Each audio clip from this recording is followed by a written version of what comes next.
Bang Ilonggo. Please subscribe And like. and share. Ayun, magandang araw po mga kababayan, Luzon, Visayas at Mindanao. Magandang araw po. At syempre sa ating mga OFW dyan. Ayan, nalalapit na po ang eleksyon mga kababayan.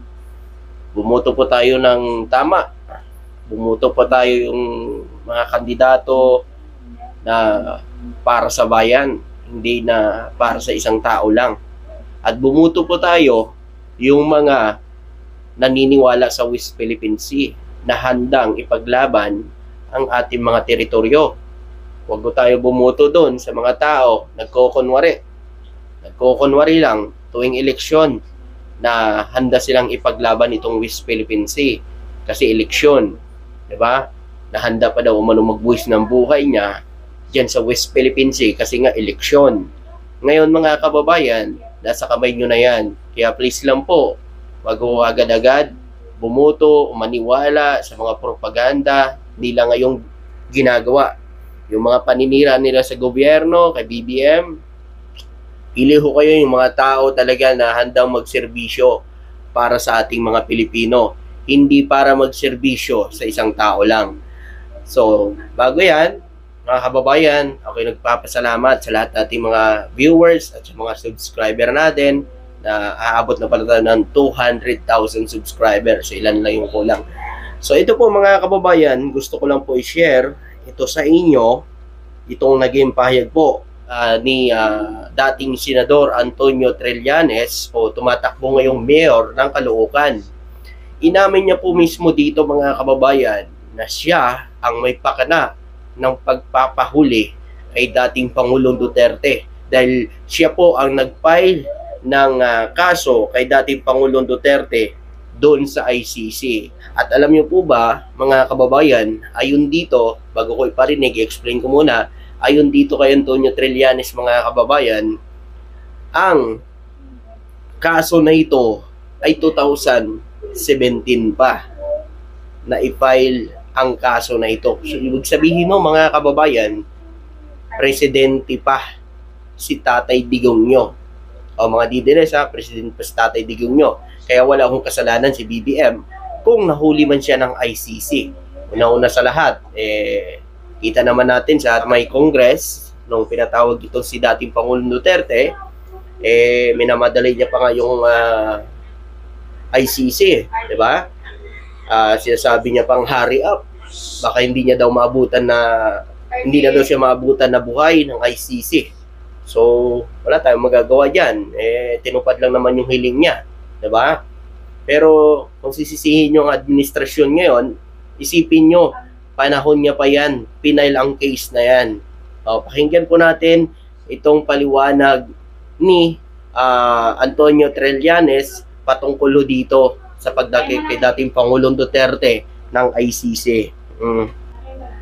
Sasabi na ang lahat ng mga nangyayaring ito ay isang political na away between Marcos at Duterte. 2017 pa lang ay final ko na ang kaso. Narinig nyo? 2017 pa lang ay final na ni dating Senador Antonio Trillanes itong kaso. Kumbaga, senador pa siya ata nito mga kababayan, no? Siya pang senador. Senador pa siya nito. No, nang pinail niya itong kaso na ito laban kay Pangulong Duterte.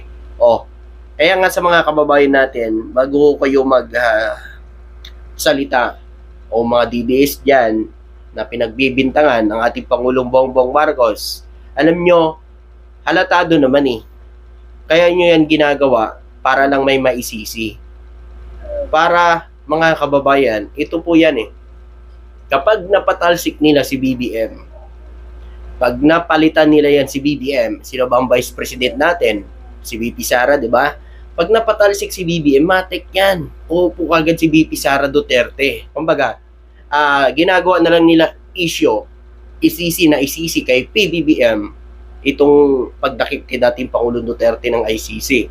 Isisi nila na isisi sa administrasyon para magalit ang taong bayan. Kasi nga mga kababayan, para maupo si VP Sara Duterte. 'Di ba? Siya ang mapalit kay BBM. Kasi yun naman yan Una-una sa lahat, sila ang nanggugulo sa Pilipinas. nagrarally sila na nagrarally dito. 'Di ba? Sila ang unang nagrally. Kung matatandaan nyo, dyan sa Liwasan Bonifacio, ang ating presidente nasa ibang bansa. Naghihikayat ng mga mayayaman negosyante para mag-invest dito sa Pilipinas. Ang ating VP naman, pinuntahan ang rally ng mga maisog rally dito sa Liwasan Bonifacio. Tama ba yon? Habang wala ang presidente, siya ang humalili na bilang presidente, mga kababayan. Pumunta ka sa rally na alam mo naman na ang rally na yan ay kinakalaban ang gobyerno. 'Di ba? Kaya nga, ang lahat na ito, mga kababayan, na kaguluhan dito, hindi yan ay gawa ng kundi kagagawan ho yan ng mga DDS. Ang lahat ng kaguluhan dito sa bansa, kagagawan nila yan. Ano bang sabi ng asawa ni dating Pangulong Duterte? Congratulations! Dahil merong namamatay at kidnapping dito sa bansa natin. O ibig sabihin, natutuwa sila. Kinongratulate nila si BBM na marami daw kidnapping at maraming patayan dito sa bansa natin. Pero hindi na ba nila naisip ng panahon nila kung gaano kagarapalan, maraming namamatay, maraming nakikidnap? Ibig sabihin, kapag may nangyayari ditong patayan, ay natutuwa sila. Kasi nung panahon nila, ganun talaga mga kababayan Kumbaga na yan sa kanila. Yan na yung nagpapasaya sa kanila. Pag meron namamatay, merong kinikidnap, sumasaya sila. Doon sila masaya. Tuloy natin. Wala pa po sa pwesto si President Marcos. Halos 8 taon na inimbestigahan ito ng ICC. Nabunga lang ito ngayong panahon na presidente si President Marcos. Narinig nyo? 8 taon ito na inimbestigahan ng ICC. So ngayon lang talaga nagbunga sa panahon ng administrasyon. So anong kinalaman ni BBM dyan? Mga DDS. Anong kinalaman ni BBM dyan?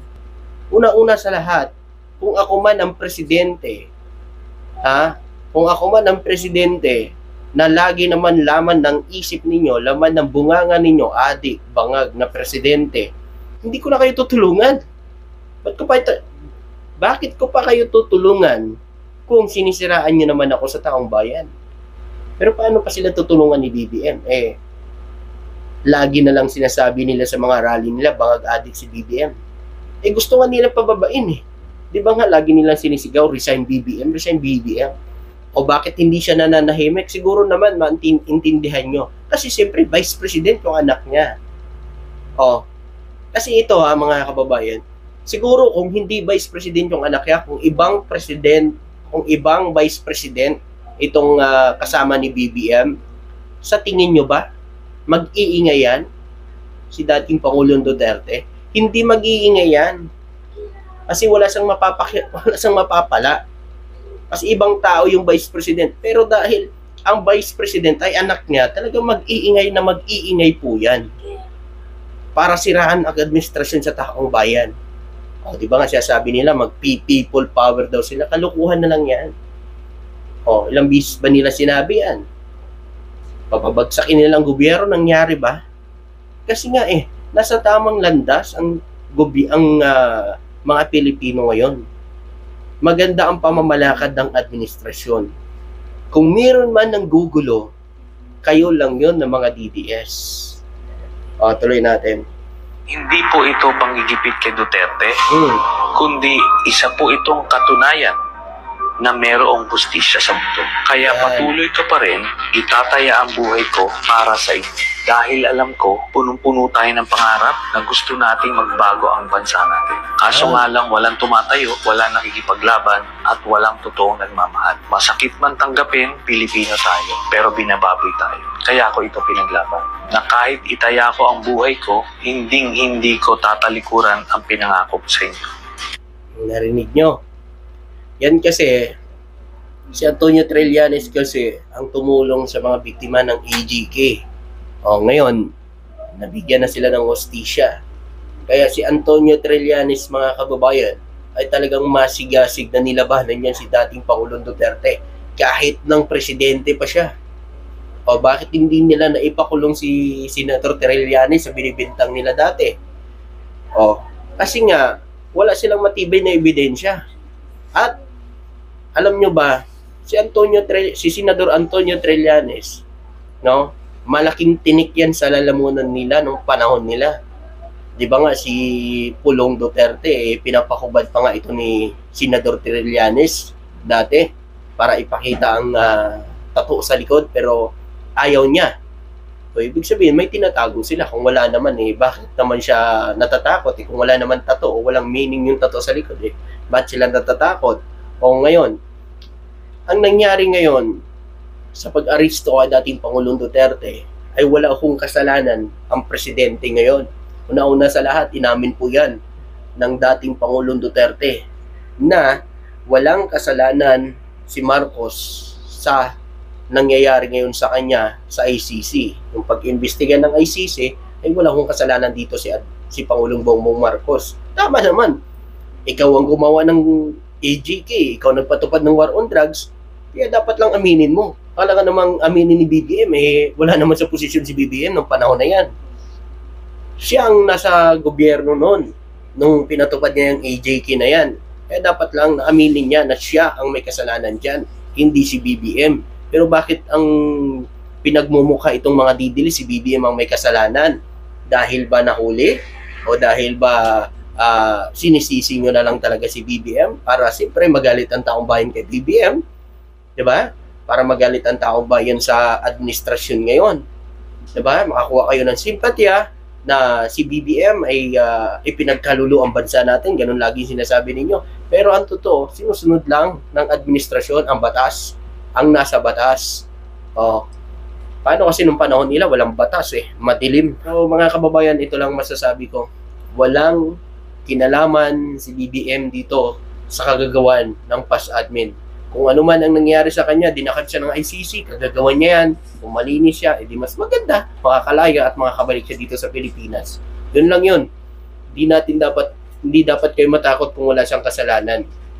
Ito mga TDS, kung walang kasalanan niyang amo ninyo, edi makakalaya yan, matutuwa pa kayo.